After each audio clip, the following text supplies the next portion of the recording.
राहुरी तालुक्याच्या जिल्हा परिषदच्या सातरळ, टाकळीमिया, ब्राह्मणी, वांबोरी, बारागाव नांदूर या 5 गटामध्ये 51 अर्ज, तर पंचायत समितीच्या सातरळ, गुहा, टाकळीमिया, कोल्हार खुर्द, आरडगाव, ब्राह्मणी, उंबरे, वांबोरी, डिग्रस, बारागाव नांदूर या 10 गणांसाठी 121 अर्ज आज नामनिर्देशन दाखल करण्याच्या शेवटच्या दिवशी दाखल झाले. प्रमुख राजकीय पक्ष भाजपा, राष्ट्रवादी काँग्रेस, सेना, रासप, रिपाईच्या इच्छुकांसह संभाव्य आणि अपक्ष उमेदवारांनी आपल्या समर्थकांसह तहसीलच्या आवारात मोठी गर्दी केली होती.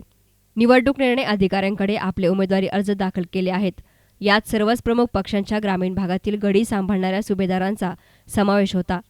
आपापल्या पक्षाच्या सेनापती, अधिपती यांचे आशीर्वाद घेऊन आपापल्या गड्या सुरक्षित ठेवण्यासाठी मिनी मंत्रालय गाठण्यास संभाव्य इच्छुकांनी जोरदार फिल्डिंग लावत आपणच प्रमुख उमेदवार असणार आहोत असं भासवण्याचा प्रयत्न करत असल्याचं चित्र होतं. तर या संपूर्ण प्रक्रियेविषयी निवडणूक निर्णय अधिकारी गोपीचंद कदम यांनी आपली प्रतिक्रिया व्यक्त केली. जिल्हा परिषद पंचायत समिती सार्वत्रिक निवडणूक 2017 नामनिर्देशनपत्र दाखल करण्याचा अखेरचा दिवस होता.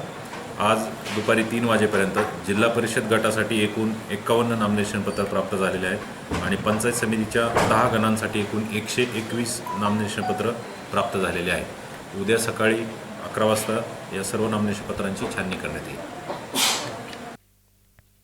न्यूज रिपोर्टर मीनाश पटेकर, एस9 मीडिया, राहुरी.